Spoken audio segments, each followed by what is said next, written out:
Welcome to the Black and Blue Collar Reader. My name is Dan.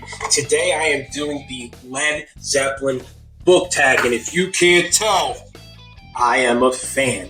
Now, I listened to Led Zeppelin back in high school, and I have to say that Led Zeppelin had a lot to do with the genre of books that I read to this day.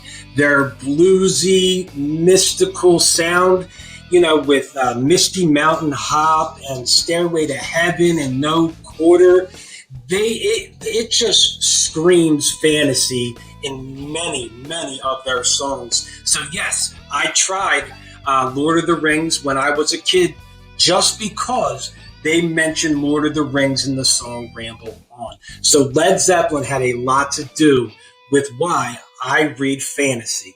So let's get right into this. And before I start, I want to let you know that this tag, this greatest tag ever made in BookTube, was done by the Bookish drummer. I am going to tag him down in the description below, as well as a couple other tubers that I'm going to tag that'll hopefully do this video as well. So why don't we just jump right on into it, and let me ask my wife for the first prompt. Wife? Good times, bad times. Ooh. Name an author from whom you read a great book and a bad book. Ooh, an author I've read a great book and a bad book. I gotta say that it's gonna be Mr. Jordan right here. And I'm sorry to say, people, I know there are fans out there, but listen, I started the first two books and I was kind of getting into it. I love the battle scene at the end of book 2, but I DNF'd book 3, and I ended up trying to listen to book 3 on audio because it's free on YouTube. And I just didn't connect with the characters anymore. I didn't care where the story was going. And I just don't think that I will be continuing on with the Wheel of Time series. So with that being said, line? Babe, I'm going to leave you. When? Not soon, I hope. Oh, God, no. You just got married. I know. Okay. But name an author you've outgrown or have no desire to read anymore. An author I've outgrown, no desire to read anymore. I would have to say that it is Mr. Terry Brooks. Now, back in the day, when I used to go to the library, the urban library, pick out books, and in that library, in the fantasy section, there were many books by Terry Brooks. And I just thought, hey, this guy's got to be great, right? So I grabbed The Sword of Shannara. I read it. It was okay. I grabbed a few others in that series, but I think I've outgrown Terry Brooks. Maybe when I'm older or something, I may jump back into that series. But right now, I don't think I will be. There's just so much out there that I want to consume. And unfortunately, the Shannara Chronicles is not one of those stories. So with that being said, let's get to prompt 3. Prompt 3? You shook me. Yes, I did. Name a book that shocked you with something unexpected. With something unexpected. Now, everybody knows that I'm going to say this, but I hate to disappoint you because the show gave it up. So I'm not going to say this. What I am going to say is that the last book that I just read, The Unholy Council by R. Scott Baker, shut the living ish out of me. I mean, the plot twists at the end of this book were just mind-blowing and well-executed, cinematic. It all went down at the end of this book to wrap up the second Apocalypse series. I love this book. This book is probably going to be my favorite book of the year so far, and it had to do with all those plot twists. I mean, those twists concussed me. I had to pull my jaw off the floor because they were so good.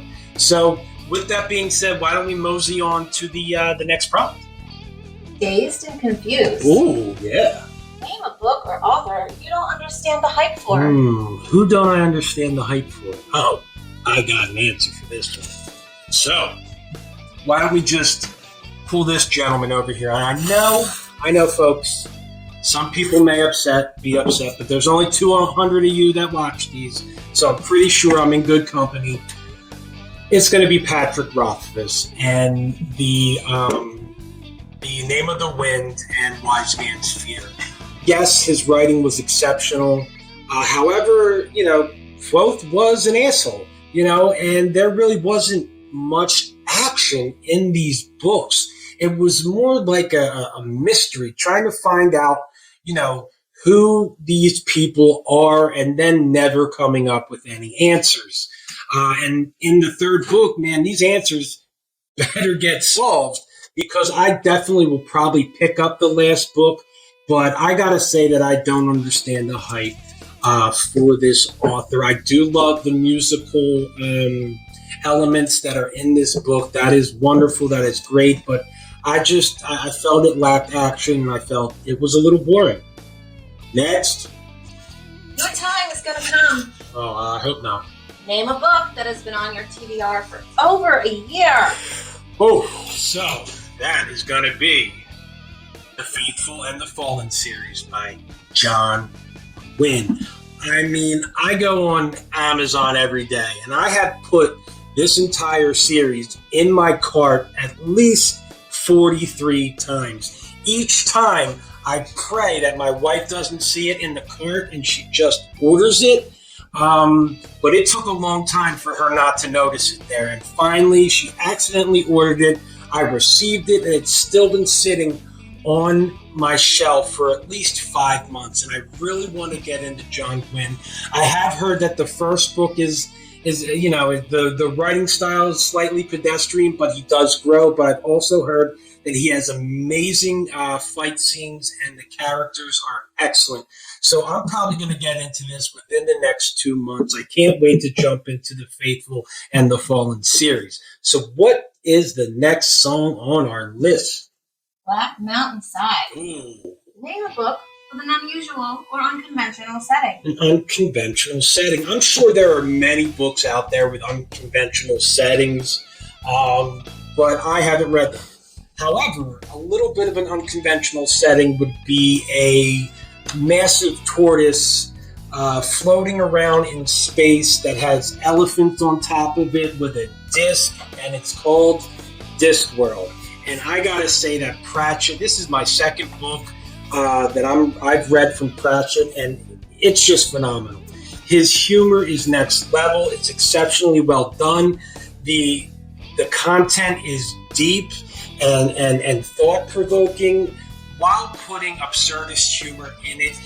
He has run-on sentences that just become so funny, but that flow, that aren't clunky. He just is a genius at what he does. And I gotta say, that's an unconventional setting, a tortoise in space that has a whole city on top of it. So, hey, that's my answer. What's the next one? Communication breakdown. Oh, I hope not. Name a book you buddy read with somebody you completely disagreed with. I have no buddies. So, yeah, I haven't disagreed with anybody yet. However, I am in the booktube community. And, I have seen the hype for R. Scott Baker's Great Ordeal. There are a lot of booktubers that put this book at the top of the Second Apocalypse series, and this is like fourth for me. It was a bit confusing. It was a bit meta, abstract, and I just did not connect with it when I read it.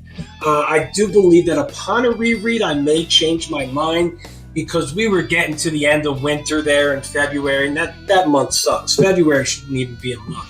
They need to figure out what to do with February, because I hate February. And if you're born in February, not sorry. Sorry. So I gotta say, it's The Great Ordeal by R. Scott Baker. I did love the book, but I didn't see why so many people put it on the top of their list of the Second Apocalypse series. So what do we got next? Ooh, I Can't Quit You, baby. Oh, I Can't Quit You, ever. So, and what's the rest of that? Cool. Name an auto-buy author. Oh, wow. That is an easy, what do they call that, babe? An easy... Segue. See, that's why I married her. It's an easy segue because R. Scott Baker is an auto-buy. I don't care if he writes a postcard. I'm going to buy it. I love everything that he writes, as well as, of course, Mr. Joe Abercrombie. Such an amazing series. The First Love and The Age of Madness were exceptional. And if he's coming out with another book called The Devils, I believe next year, and I will be standing in line around the block to get that book. Anything Abercrombie puts out there, I'm going to write. I'm going to buy. So, what do we got? How many more times? At least 4. Name a book or series you keep coming back to, even after you DNF'd it. Oh, so we have Mr. Brandon Sanderson in the Stormlight Archive. I DNF'd the Oathbringer right there at like the 2/3 mark. And I know there's a Brandon Sanderlanch and all, but I was just burnt out on Sanderson. I had read The Wheel of Time, and then this, and also Mistborn, and I was just burnt out, and I wanted something different, and I DNF'd Oathbringer. But I know at some point, many, many moons from now, that I will probably pick it up and come back to it. So, those are all my picks for the Led Zeppelin tag. Right now, I'm going to tag a few people. I'm going to tag Matt on books. I'm going to tag Steve on books. I'm going to tag Ty, as well as Jared Quartermich at the Fantasy Thinker. I appreciate you guys stopping by for the best book tag on BookTube. And like I always tell you, folks, let's keep growing to be better people. Let's keep growing to be better readers. And I will see you guys on the flip side. Rock on. Rock and roll! Rock and roll!